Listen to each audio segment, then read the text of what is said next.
बिस्मिल्लाहिर्रहमानिर्रहीम अस्सलाम वालेकुम। आज के लेक्चर में हम स्टडी करेंगे मल्टीपल एलील्स को। मल्टीपल एलील्स क्या होती हैं? Some genes have more than two allelic form called multiple alleles, यानी कि कुछ ऐसे जीन्स जिनके पास दो से ज़्यादा एलील्स हों, उन एलील्स को हम क्या कहते हैं? मल्टीपल एलील्स कहते हैं। ठीक है, यानी अभी तक या हमने जो है मेंडल के लॉज में ये पढ़ा था कि हमारे पास दो एलील्स होती हैं किसी भी जीन की, जैसे कि एक डोमिनेंट है और दूसरी रिसेसिव एलील होती है। लेकिन बाद में पता चला कि कुछ ऐसी जीन्स होती हैं जिनमें more than two allelic forms भी हो सकती हैं। ठीक है, मोर देन टू एलील्स भी हो सकती हैं जो कि मिल के किसी एक करैक्टर को कंट्रोल कर रही हैं, तो उन एलील्स को हम कहते हैं multiple alleles. When a trait is governed bye multiple allele it is called multiple एलीलिज्म। ठीक है, उसके बाद हमारे पास कुछ characteristics. Multiple alleles of a gene occupy the same gene locus on the chromosome. यानी इसमें क्या कह रहे हैं कि मल्टीपल एलील्स होती हैं वो किसी भी क्रोमोसोम के सेम जीन के ऊपर सेम लोकस पर प्रेजेंट होती हैं। ठीक है, फॉर एग्जांपल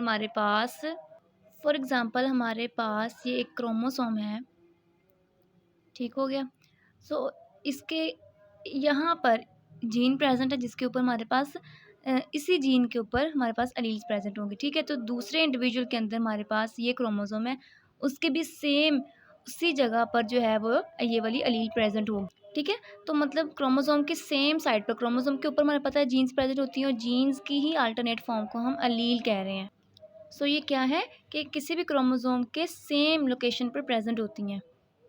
उसके बाद सेकंड क्या है जी? They are alternative form of same gene so they influence the same trait. ठीक है, हमने बात की कि एलील्स क्या होती हैं? अल्टरनेटिव फॉर्म होती हैं जीन की। ठीक हो गया, और जीन क्या है? सेम जीन है, हमारे पास एक जीन है, उसकी अल्टरनेट फॉर्म्स उनको हम क्या कह रहे हैं? एलील्स कह रहे हैं।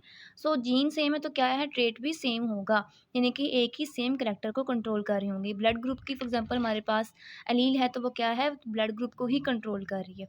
ठीक हो गया, या किसी भी दूसरी कोई जीन है किसी भी ट्रेड को कंट्रोल करने वाली, तो वो उसी ट्रेड को कंट्रोल कर रही हैं, उसकी अल्टरनेट फॉर्म्स भी। उसके बाद है wild type is dominant over mutant alleles. जो वाइल्ड टाइप एलील्स होती हैं वो हमेशा डोमिनेंट होती हैं, बाकी जो सारी जितनी भी उनको म्यूटेंट का नाम दिया गया या वेरिएंट्स का नाम दिया गया। Wild type is standard. ठीक है, वाइल्ड टाइप को स्टैंडर्ड का नाम दिया गया and all others are variants. ठीक है, वाइल्ड टाइप हमारे पास स्टैंडर्ड थी और दूसरी सारी जो थी वो सब की सब वेरिएंट्स थी। आगे क्या है? वेरिएंट्स और म्यूटेंट एलील में भी डोमिनेंट, रिसेसिव और एन इंटरमीडिएट फिनोटाइप। हमने क्या कहा कि वाइल्ड टाइप तो डोमिनेंट ही होगी, बाकी की सारी जो है वो उनको म्यूटेंट का या वेरिएंट्स का नाम दिया गया। वेरिएंट्स जो है या म्यूटेंट जो है वो डोमिनेंट भी हो सकती है, रिसेसिव भी हो सकती है और एक कोई ना कोई इंटरमीडिएट भी फिनोटाइप हो सकती है। राइट, तो ये हमारे पास मल्टीपल एलील्स थी, उसकी करेक्टरिस्टिक्स थी। मल्टीपल एलील्स का इट डज़न्ट मीन कि हमारे पास मल्टीपल एलील का मतलब ये है कि एक जीन है उसकी मल्टीपल एलील्स हैं। तो मल्टीपल एलील्स तो किसी जीन में थाउजेंड्स भी हो सकती हैं। फिर हम क्या करें? तो इसका मतलब ये नहीं है कि किसी भी ऑर्गेनिज्म के अंदर वो सारी की सारी मल्टीपल एलील्स एक ही इंडिविजुअल में प्रेजेंट हैं, बल्कि क्या होता है एक इंडिविजुअल में एट अ टाइम सिर्फ दो ही एलील्स प्रेजेंट होती हैं। ठीक हो गया, लेकिन हमारे पास जो वैराइटीज़ बताई गई है कि मल्टीपल एलील्स जो हैं वो हो सकती हैं, यानी कि दो से ज़्यादा एलील्स अगर हैं तो वो मल्टीपल एलील्स हैं। और ये ज़रूरी नहीं, इसका मतलब ये नहीं है कि किसी भी इंडिविजुअल में जो है वो ये सारी की सारी multiple alleles at a time present है। ठीक है, जैसे कि हम ब्लड ग्रुप की बात करते हैं, आगे हमें ज़्यादा समझ आ जाएगी इससे। ब्लड ग्रुप हमारे पास इसकी एग्जांपल है मल्टीपल एलील्स की। इसके अलावा कोट कलर ऑफ रैबिट और आई कलर इन ड्रोसोफिला। ठीक है, तो आज हम जो डिस्कस करेंगे वो दो एग्जांपल्स को डिस्कस करेंगे, ABO blood group system and coat colour of rabbit. ABO blood group system क्या है? ह्यूमन के अंदर कंट्रोल कर रहा है एक जीन की तीन एलील्स। ठीक है, एक जीन की तीन एलील्स हैं, आई ए, आई बी और आई। ठीक है, ये तीन एलील्स हैं इस जीन की। जीन कौन सी है? आई जीन है। ठीक है, आई जीन है हमारे पास और इसकी तीन एलील्स हैं, आई ए, आई बी, आई। ये तीन एलील्स कंट्रोल कर रही है हमारे पास इन ब्लड ग्रुप को, यानी कि इन तीन एलील्स के कम्बिनेशन से हमारे पास जो है वो मुख्तलिफ ब्लड ग्रुप बन रहे हैं। ये हम जो डिफरेंट इसके कम्बिनेशंस हैं, 6 कम्बिनेशंस, वो हम पीछे पढ़ भी चुके हैं इनकम्प्लीट डोमिनेंस में। तो यहाँ पे हमारे पास ब्लड ग्रुप ए है तो हमारे पास इसकी एंटीबॉडी क्या है? बी। ठीक है, तो एंटीजन क्या है? ए है। ब्लड ग्रुप ए है तो एंटीजन ए है, ब्लड ग्रुप बी है तो एंटीजन भी क्या है? बी है। और ब्लड ग्रुप ए भी है तो एंटीजन भी क्या है हमारे पास? ए और बी। एंटीजन क्या है हमारे पास? रेड ब्लड सेल्स के ऊपर मौजूद होते हैं। ठीक है, फॉर एग्जांपल हमारे पास ये रेड ब्लड सेल है तो उसके सरफेस पर ये एंटीजन मौजूद होते हैं। तो हमारे पास अगर ओ है ब्लड ग्रुप, तो उसका एंटीजन हमारे पास कोई भी नहीं है, ठीक है। अगर तुम्हारे पास ये ब्लड ग्रुप है और इसके ऊपर हमारे पास इसकी सरफेस पे कोई भी एंटीजन मौजूद नहीं है, तो इसका मतलब ये है कि हमारे पास ब्लड ग्रुप क्या होगा, हमारे पास ब्लड ग्रुप ओ होगा, ठीक है। तो एंटीबॉडी कब बनती है? एंटीबॉडी तब बनती है जब उसका एंटीजन जो है वो बॉडी के अंदर मौजूद नहीं होता है, जब एंटीजन बॉडी में मौजूद नहीं होता।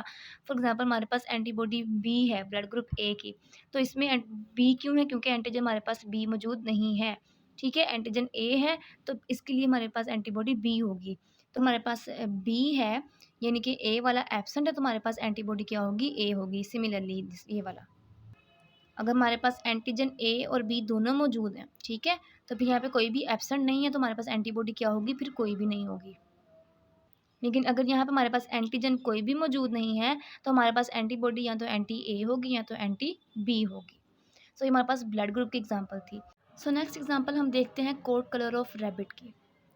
कोट कलर इन रैबिट हमारे पास 4 तरह के कलर्स थे। एक था एगोटी कलर, जिसको हमने वाइल्ड कहा, और वाइल्ड हमें पता है, हमने क्या पढ़ा था कि हमेशा क्या होगा? डोमिनेंट होगा, ठीक है। तो वाइल्ड कलर को हमने जो था एगोटी कलर, उसको हमने डिनोट किया कैपिटल सी के साथ, और इसमें रैबिट का कलर क्या था? कोट का ब्लैक और ब्राउन कलर की फर थी। उसके बाद था चिंचिला कलर, जिसको हमने डिनोट किया सी सी एच, ठीक है। तो ये हमारे पास कलर क्या था? ग्रेश कलर था, और this is incomplete dominance over Himalayan and albino, ठीक है। हिमालयन और एल्बिनो के इनकम्प्लीट डोमिनेंस था। जैसे कि हमने, अच्छा पहले देखते हैं हिमालयन में क्या था। हिमालयन को हमने डिनोट किया सी एच से। इसमें क्या कलर था? वाइट फर थी, ब्लैक कलर के पॉज थे, और जो नोज़, ईयर्स और इसकी टेल थी वो ब्लैक कलर की थी सारी, ठीक है। और ये क्या था? डोमिनेंट था ओवर एल्बिनो। उसके बाद एल्बिनो को हमने डिनोट किया सी से, और ये क्या था? हमारे पास इसमें वाइट फर थी। तो हमें पता है एल्बिनो मीन्स के सारा का सारा वो वाइट होता है। और ये हमारे पास क्या था? मोस्ट रिसेसिव था, राइट। रिसेसिव मतलब क्या है कि ये हमेशा जो है वो स्मॉल स्मॉल लेटर्स में ही आएगा। और ये ग्रेश क्या था? हमारे पास इनकम्प्लीट डोमिनेंस था। इनकम्प्लीट डोमिनेंस किस तरह से थी? जैसे कि हमने अपनी लास्ट लेक्चर में हमने इनकम्प्लीट डोमिनेंस पढ़ा था, उसमें हमने 4 o'clock प्लांट की एग्जांपल पढ़ी थी। उसमें हमने क्या देखा था कि एक रेड कलर का फ्लावर था, दूसरा हमारे पास वाइट कलर का फ्लावर था। दोनों ने इक्वली डोमिनेंट होने की कोशिश की, लेकिन दोनों में से कोई भी डोमिनेंट नहीं हो सका फुली। तो इस वजह से क्या हुआ? हमारे पास एक इंटरमीडिएट हमारे पास रिलेशन आ गया, इंटरमीडिएट हमारे पास रिजल्ट आ गया। कलर क्या था? हमारे पास फ्लावर का पिंक आ गया, ठीक है, रेड और वाइट के इंटरमीडिएट। सो ग्रेश जो हमारे पास चिंचला कलर है, ये भी हमारे पास इंटरमीडिएट है, ठीक है।